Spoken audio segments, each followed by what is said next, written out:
Okay, so I'm gonna start my mouth now using the black thread, and I am going to do it similar to the way I've been doing it, right, which is the running stitch. But do you see how on the running stitch there's a little gap? It's like a dotted line, right, or a dashed line. So I want to have a solid line. So what I'm gonna do is, I know I want my smile to be over here, so I'm just gonna start, pull it through. I'm gonna do the same thing. Go back down through the fabric, pull it all the way through. When you're pulling your string through, you want to make sure that you don't leave extra string hanging either on the front or the back. So it's a good idea just to make sure you've got it. Check my back, I'm good. Okay, and now I'm gonna come back just like I did before, come back up. And you can see there's a little space there, right? And I want it to be a solid line. So instead of continuing that way, I'm gonna go back to my first point right there and put it back through there. And that should start to make a more solid line. Okay, so now you can see I've got two stitches that are together. So now I'm gonna come back up, leaving a space there, pull it all the way through, and then go back to fill that gap in. So it's very similar to what you just did. It's just that you're trying to fill in the spaces, whereas before you were just leaving the spaces there, right?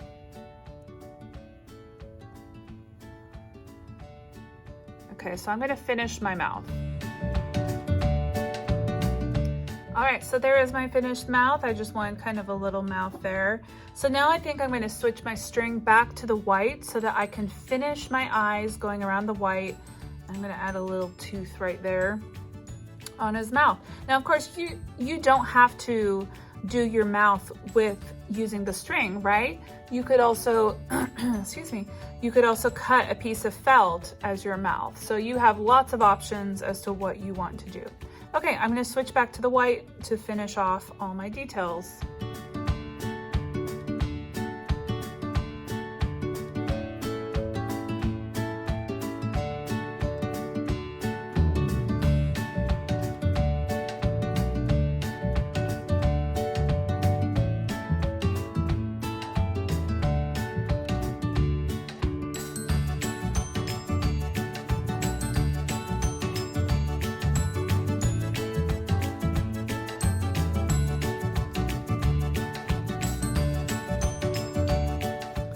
All right, artists, so I've got all my details sewed onto the front. If I flip it over to the back, you can see I've got all my knots on there, but that's all gonna be hidden, right, once we put our pieces together. So your last step is we're going to sew the edges, and what you want to do before you start to sew is get your pins and just pin a few of them in there so that your edges are lined up and it doesn't wiggle too much.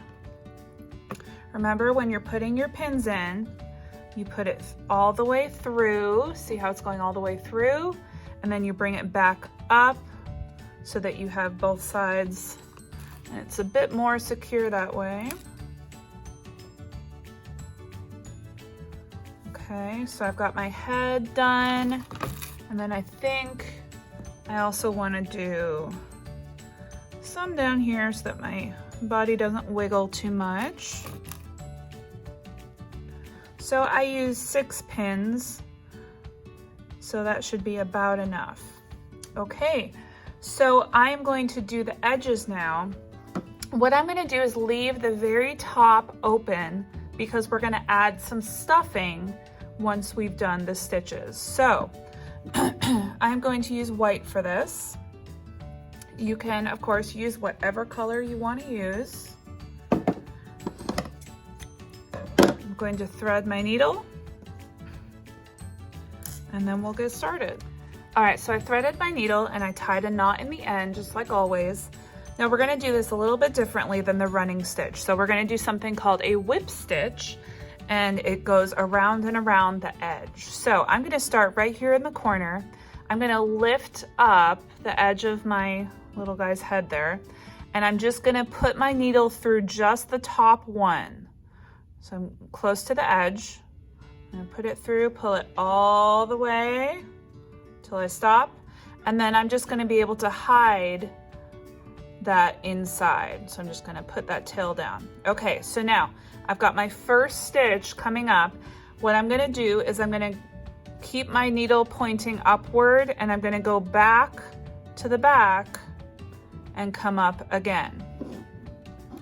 So how this stitch is different, this whip stitch is different, is because each time you're gonna come up from the back.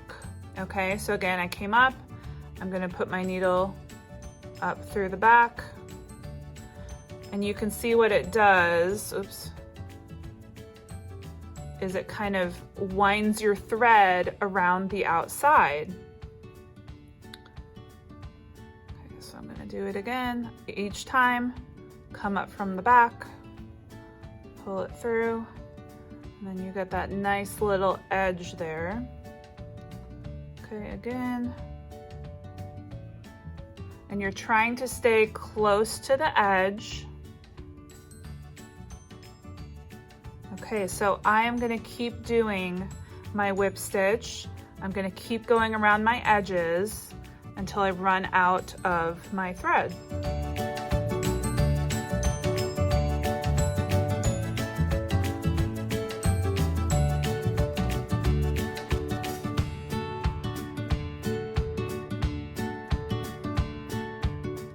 So I am almost out of thread, so I want to make sure that I tie a knot before I run out. So I'm going to do the same thing as before. I'm going to open it up to the inside. I'm going to go through that very last stitch. See that loop? Put it through the loop. Pull it tight.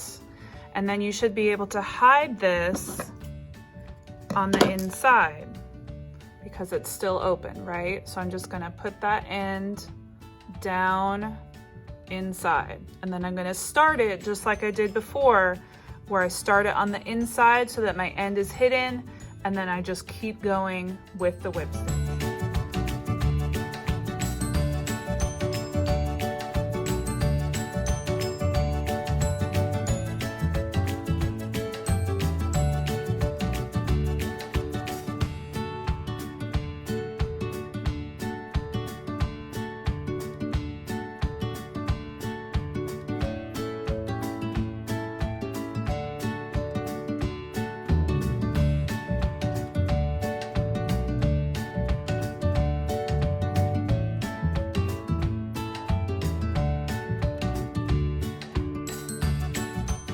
All right, so what I did was I stopped here when I got back and I tied a knot.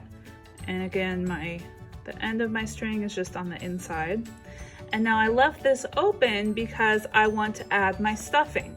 So I am going to use just this stuffing that I had already. But you can use a lot of different things to stuff it. You could use like those little cotton balls, those would work really well. Even just like old fabric, you could put fabric inside. You could try paper towels. So anything that's gonna kind of squish up and fit inside. So I'm actually gonna take a smaller handful than that, because what I want to do as I'm gently putting it inside is just use my fingers to get it all the way down to his feet. So I'm just trying to do it as much as I can. You can see I'm just sort of smushing at the top. Okay, I'm gonna keep stuffing my body. Okay, so you wanna add enough stuffing so that when you close this top, it's still gonna look like it has stuffing in it, right? So you can see I pushed it all the way down. I have it in the legs and the arms, and it was so important for this step that my stitches were even and that they're kind of close together, because if they weren't, they would start to come apart, right? Okay, so what I'm gonna do is close this up here at the top. So I'm gonna make sure that my ends are on the inside. I already got a needle ready and it's tied on the end. So I'm gonna do it the same as before, where I'm just gonna go through just the top one. So not both layers, just the top, and then pull it, and then just leave the little knot on the inside. And now I'm gonna do the same whip stitch. I'm just holding it as I go because I wanna make sure that it gets nice and tight. All right, so I'm gonna continue doing my whip stitch all the way to the other end.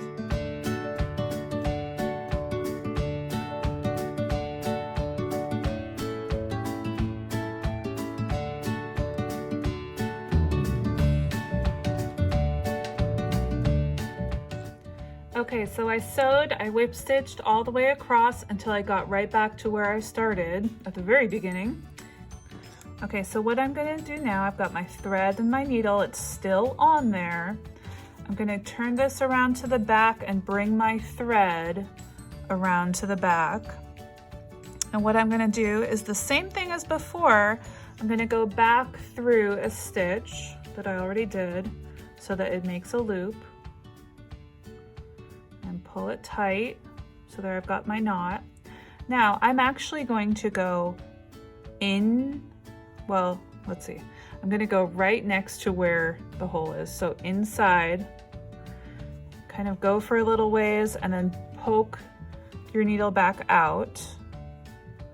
Okay, and then just pull it through.